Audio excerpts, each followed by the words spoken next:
श्रृंगार गौरी ज्ञानवापी मंदिर मामला बहुत लंबे वक्त से कोर्ट में चल रहा है और आने वाले वक्त में भी कोर्ट की सुर्खियों में ये मामला बना रहेगा।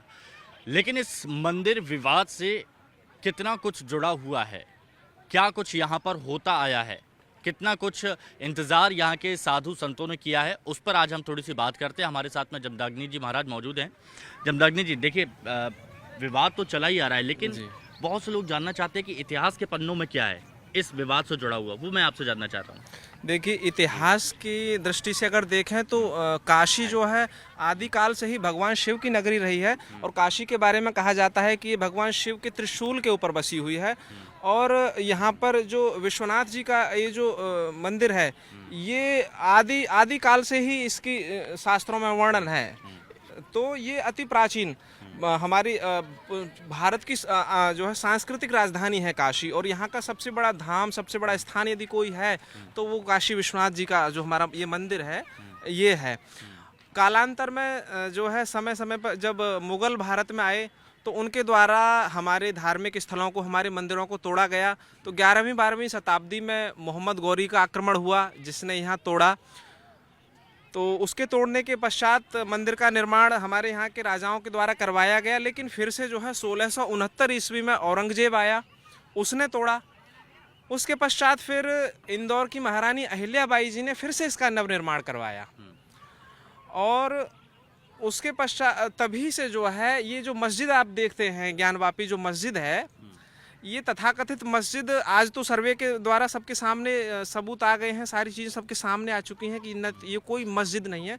ये विशुद्ध रूप में भगवान विश्वेश्वर का ही एक मंदिर का एक पार्ट है। मुख्य मंदिर इसी स्थान पर था। इंदौर की महारानी अहिल्याबाई जी ने जब यहाँ पर ये कब्जा हो गया, उसके बाद में जब उन्होंने मंदिर बनवाया तो उन्होंने इससे हटके बनवाया। मूल मंदिर हमारा यही है जिस पर आज कब्जा है विधर्मियों का। अच्छा, ये बात बताइए, ये भी कहा जाता है, बहुत सारे लोग इस बात का दावा करते हैं कि औरंगजेब ने तो एक फरमान जारी किया था जिसमें कहा गया था कि मंदिर बनवाए जाएं। ये बहुत से लोग कह रहे हैं कि मंदिर बनवाए जाएं, किसी पंडित को नुकसान ना पहुंचाया जाए, ऐसा औरंगजेब ने कहा था। देखिए, ये सब झूठी बातें हैं। एकदम महादुष्ट और महानीच लोगों के द्वारा ये बातें ऐसी कही जा रही हैं। ये वामपंथी विचारधारा के जो लोग हैं वो जानबूझ करके इस तरह का कुप्रचार करते हैं। उनका उद्देश्य है औरंगजेब के प्रति एक सहानुभूति पैदा करना, औरंगजेब के प्रति एक सम्मान पैदा करना, जो कि कभी हो नहीं सकता। औरंगजेब एक आक्रांता था। औरंगजेब ने सिर्फ मंदिरों को तोड़वाया। वो औरंगजेब जो सवामन जनेऊ जब तक जला नहीं लेता था अपनी आंखों के सामने, तब तक नाश्ता नहीं करता था। वो औरंगजेब ये बात कैसे कह सकता है कि पंडितों को नुकसान ना पहुंचाया जाए, हिंदुओं को नुकसान ना पहुंचाया जाए? उसका तो एकमात्र उद्देश्य ही ये था कि मंदिरों को नुकसान पहुंचाया जाए और पंडितों को और हिंदुओं को परेशान किया जाए, प्रताड़ित किया जाए, मारा पीटा जाए, काटा जाए। उसका ये उद्देश्य था। वो महादुष्ट व्यक्ति था। और जो भी व्यक्ति इस बात को कह रहे हैं वो एक पूर्वाग्रह से ग्रस्त होकर के एक षड्यंत्र के तहत इस बात को कह रहे हैं। इस बात में कोई सच्चाई नहीं है। जी, एक चीज और बताइए, एक खबर और आई है जिसमें ये कहा जा रहा है कि जब साक्ष्य प्रस्तुत किए गए, जब रिपोर्ट सर्वे की सामने आई है, उसमें ये कहा गया कि वो शिवलिंग है। लेकिन कुछ लोग कह रहे हैं कि वो फुव्वारा है, उसमें 63-67 सेंटीमीटर तक सीख भी अंदर गई है। ऐसा कहीं नहीं होता है। ये सब एकदम बकवास बातें हैं, झूठी बातें हैं। विशुद्ध रूप से वो शिवलिंग ही है। और मुस्लिम पक्ष के द्वारा अभी इस बात के कोई प्रमाण नहीं है कि वो फव्वारा है। जितने भी प्रमाण मिले हैं वो शिवलिंग के होने के ही मिले हैं। गैजेट आया है, गैजेट ऑफ इंडिया, जब 1965 में कांग्रेस की सरकार थी और उत्तर प्रदेश में मुख्यमंत्री थी उस वक्त सुचिता कृपलानी, कांग्रेस की मुख्यमंत्री थी।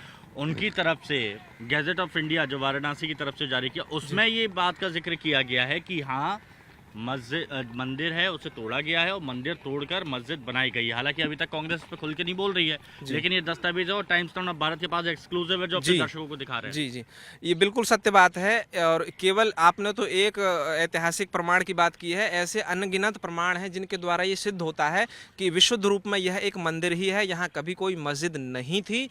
और आप और पीछे जाएंगे तो 30 दिसंबर 1810 को एक अंग्रेज ऑफिसर थे जो यहाँ के दंडाधिकारी थे बनारस के, मिस्टर वाटसन। उन्होंने आदेश दिया था, 30 दिसंबर 1810 का उनका आदेश है कि यह मंदिर ही है और इसको हिंदुओं को सौंपा जाना चाहिए।